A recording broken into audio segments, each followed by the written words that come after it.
All right, wrestling fans, welcome back to From the Pages, where we dust off vintage wrestling magazines, crack them open, and relive the absurd, the amazing, and the downright baffling moments that shaped pro wrestling history.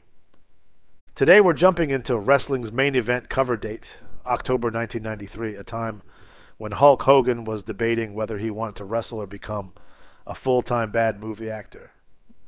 The WCW still believed Van Hammer was worth a roster spot, and Bret Hart was desperately trying to hold the WWF together with technical wrestling and a dream. This issue has drama, betrayal, comeback stories, and even a savage hit piece on Dusty Rhodes that might be one of the most brutal takedowns I've ever read in a wrestling magazine.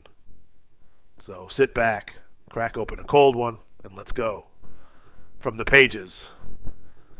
The headlines ask some big questions. Can Davey Boy Smith actually beat Vader? Is Jerry Lawler a coward?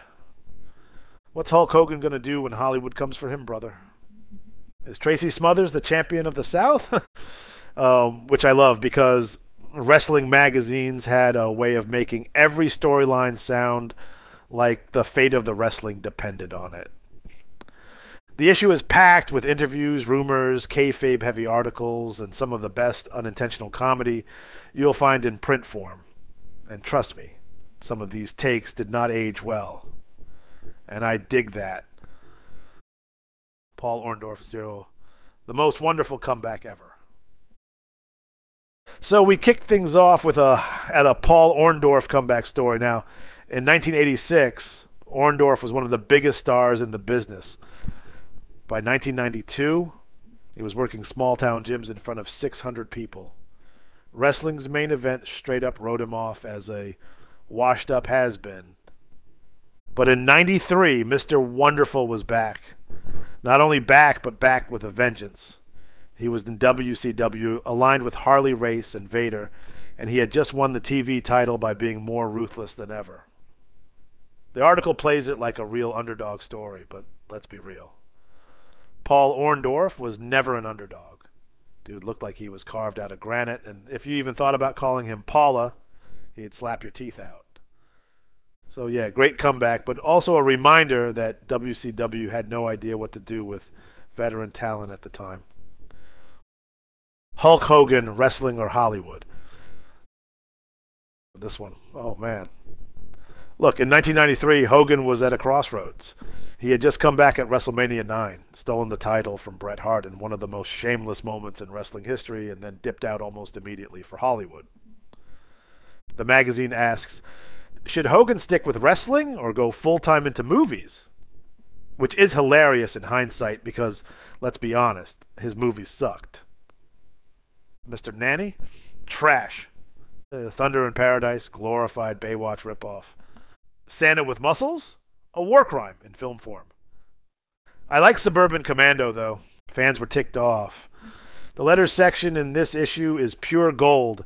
Half the people are begging Hogan to come back and save wrestling. The other half are like, good riddance, let Bret run the show. I'm Team Bret, of course. Hogan was my guy through.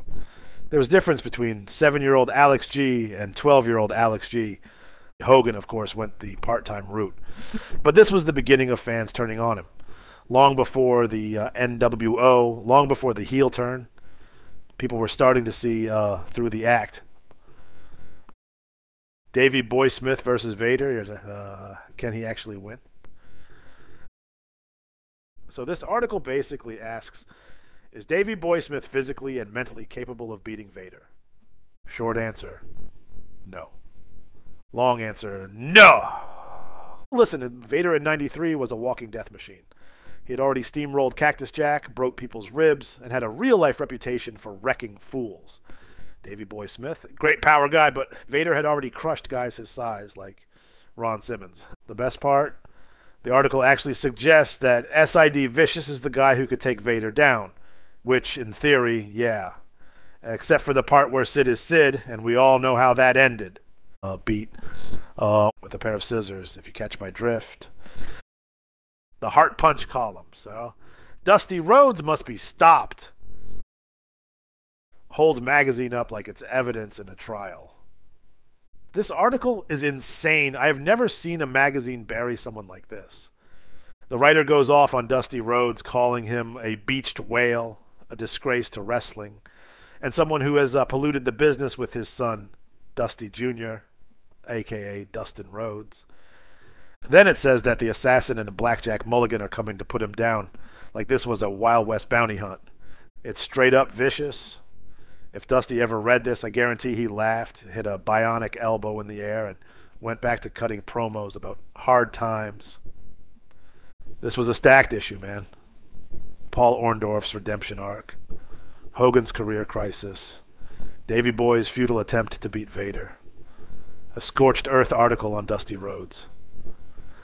And that's why I love these old wrestling mags.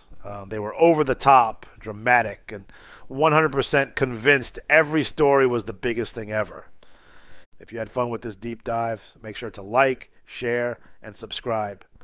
And if you want early access to From the Pages, you'll hit that join button, become a member, and get content before anyone else.